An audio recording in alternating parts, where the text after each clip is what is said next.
Hi Capricorn, welcome to your March 2019 reading. I'm Shae. There are going to be two videos that will pop up at the end of this one. It's one reading by myself and one by Kacee. It's just to give you a different perspective or can continue to draw on what we've already talked about. So go check those out. If you're just finding us for the first time, welcome. We are so thankful that you took time out of your day to spend some time with us.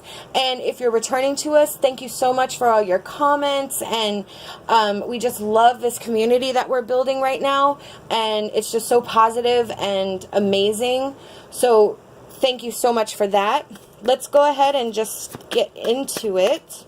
The first card I'm going to choose is going to be our energy for Capricorn for the month of March, and this is either energy that is brand new energy or energy that is coming in. So we have the Queen of Swords. All right. So we are feeling the need to either be independent. We are either needing boundaries set. We are having our boundaries set.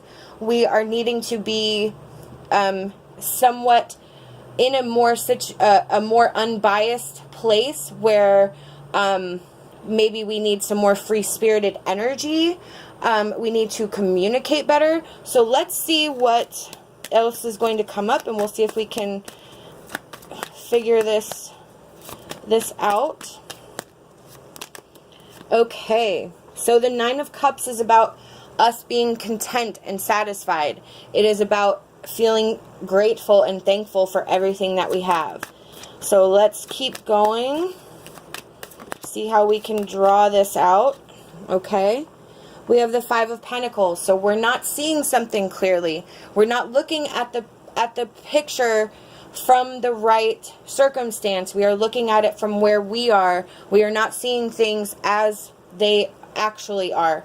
When we're at a lower vibration, we tend to view things from that mindset, and we need to change our mindset to realize and understand that as our vibration rises, our views change, and we can see things for what they really are when we're in a more positive and happy place. When we're at our lowest point and where we feel like we're being left behind or taken out, being left out in the cold per se, we're going to see things from a different perspective, and we're going to project our views on what we're seeing as truth. And that is sort of how we get stuck in those lower vibrations. So with the Queen of Swords, we're trying to work our way through this energy of the boundaries that maybe we're having communication issues, maybe maybe we had worked through all these things, but it's still not the way we want it to be. So next we have the Ten of Cups. So the Ten of Cups is about that harmony and that alignment. That is what we want. So what I'm gathering here is that what we want and what we need are stability and a foundation and alignment and balance. And maybe we're working through that energy right now, and maybe we get it sometimes and we don't get it sometimes, and you'd like it to be a little bit more stable and a little bit more easygoing, and you feel like possibly no matter what you can do, you're just never going to get there. But I genuinely feel that with the Queen of Swords and the communication, that if you do some talking and you establish your view of the situation, that will help you see the situation as it is, and you will be able to establish that flow and establish that contentment and gratitude that you're so needing.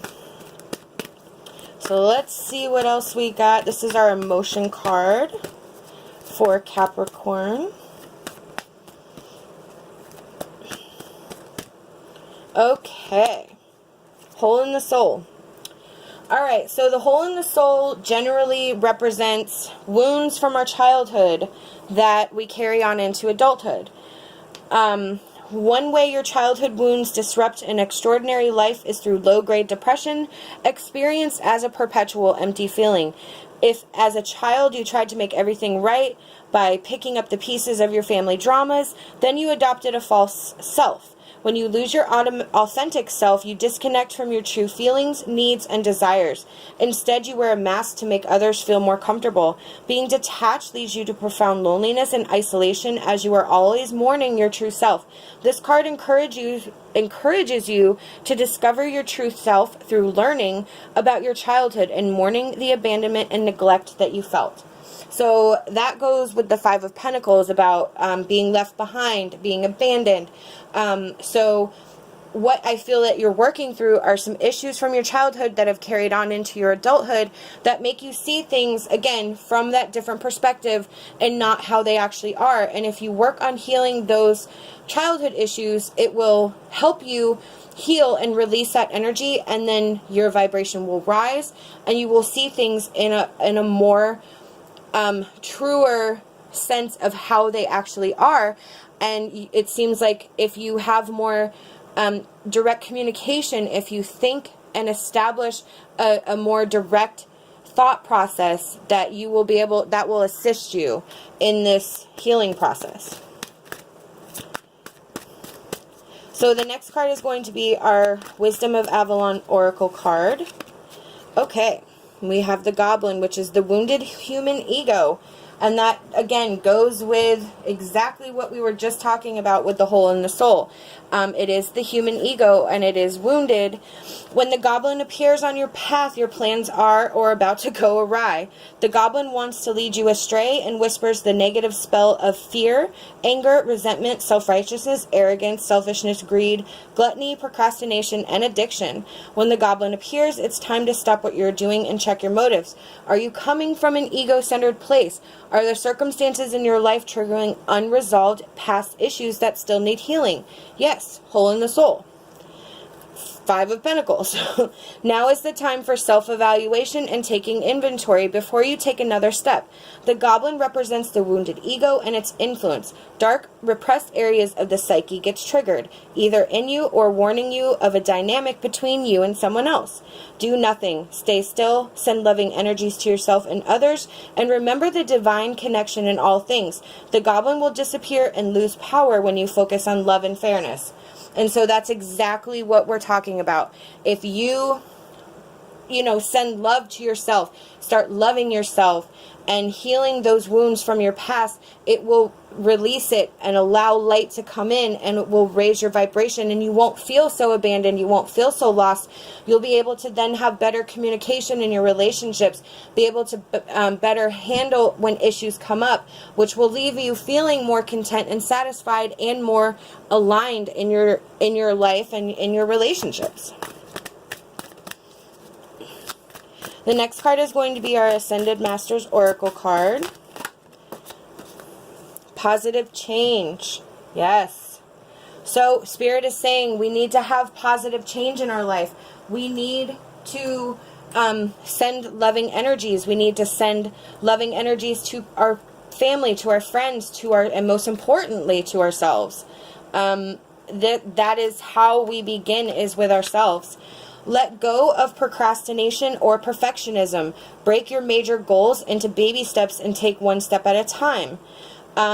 This could be a message to retreat or move to the mountains. If you do, you let me know and I will come with you. Revamp your schedule so that you devote regular time to your priorities. Be assertive in saying no to anything that diverts you from your path. There's that Queen of Swords. So this is all about rebooting and starting from a positive place so that you can incite positive changes and healing, which will help you, again, attain that contentment that you so seek and need. Our last card is going to be our advice card. Sorry, my mind. We have Fairy of Fantasy.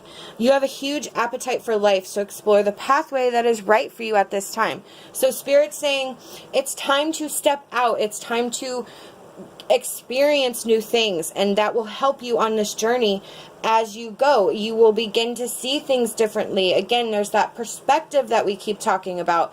As you become happier, go out in nature, with the positive change, the The going and moving to the mountains is about nature and how nature rejuvenates us and nature helps reestablish. It also is a good way to align your root chakra, which if you know anything about chakras, you cannot have anything aligned unless you start at the root, at the base. So, you know, just sitting on a beach or on the ground for like 20 minutes can realign your root chakra. It can lower your blood pressure.